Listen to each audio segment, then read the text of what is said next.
ملکہ Esther کی کتاب اس کا 3 باب۔ حامان یہودیوں کو ہلاک کرنے کی سازش کرتا ہے۔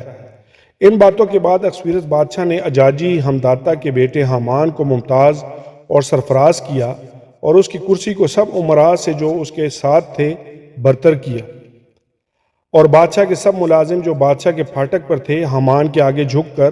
اس کی تعظیم کرتے تھے، کیونکہ بادشاہ نے اس کے بارے میں ایسا ہی حکم کیا تھا، پر مردکی نہ جھکتا نہ اس کی تعظیم کرتا تھا۔ تب بادشاہ کے ملازموں نے جو بادشاہ کے پھاٹک پر تھے مردکی سے کہا، تو کیوں بادشاہ کے حکم کو توڑتا ہے؟ جب وہ اسے روز کہتے رہے اور اس نے ان کی نہ مانی، تو انہوں نے حامان کو بتا دیا تاکہ دیکھیں کہ مردکی کی بات چلے گی یا نہیں، کیونکہ اس نے ان سے کہہ دیا تھا کہ میں یہودی ہوں۔ جب حامان نے دیکھا کہ مردکی نہ جھکتا نہ میری تعظیم کرتا ہے، تو حامان غصہ سے بھر گیا، لیکن فقط مردکی ہی پر ہاتھ چلانا اپنی شان سے نیچے سمجھا، کیونکہ انہوں نے اسے مردکی کی قوم بتا دی تھی، اس لیے کہ حامان نے چاہا کہ مردکی کی قوم یعنی سب یہودیوں کو جو اخشویرش کی پوری مملکت میں رہتے تھے ہلاک کرے۔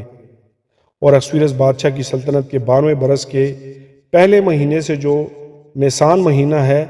وہ روز بروز اور ماہ بماہ 12ویں مہینے یعنی ادار کے مہینے تک حامان کے سامنے پور یعنی کرہ ڈالتے رہے۔ اور حامان نے اخشویرش بادشاہ سے عرض کی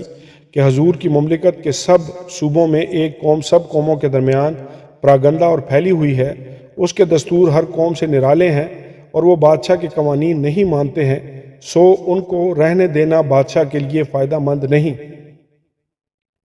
اگر بادشاہ کو منظور ہو تو ان کو ہلاک کرنے کا حکم لکھا جائے، اور میں تحصیلداروں کے ہاتھ میں شاہی خزانوں میں داخل کرنے کے لیے چاندی کے 10,000 توڑے دوں گا۔ اور بادشاہ نے اپنے ہاتھ سے انگوٹھی اتار کر یہودیوں کے دشمن اجاجی حمداتا کے بیٹے حامان کو دی، اور بادشاہ نے حامان سے کہا کہ وہ چاندی تجھے بخشی گئی، اور وہ لوگ بھی، تاکہ جو تجھے اچھا معلوم ہو ان سے کرے۔ تب بادشاہ کے منشی پہلے مہینے کی 13ویں تاریخ کو بلائے گئے، اور جو کچھ حامان نے بادشاہ کے نوابوں اور ہر صوبہ کے حاکموں اور ہر قوم کے سرداروں کو حکم کیا، اس کے مطابق لکھا گیا۔ صوبہ صوبہ کے حروف اور قوم قوم کی زبان میں شاہ اخشویرش کے نام سے یہ لکھا گیا، اور اس پر بادشاہ کی انگوٹھی کی مہر کی گئی۔ اور ہر کاروں کے ہاتھ بادشاہ کے سب صوبوں میں خط بھیجے گئے کہ 12ویں مہینے یعنی ادار مہینے کی 13ویں تاریخ کو سب یہودیوں کو، کیا جوان کیا بڈھے کیا بچے کیا عورتیں، ایک ہی دن میں ہلاک اور قتل کریں اور نابود کر دیں اور ان کا مال لوٹ لیں۔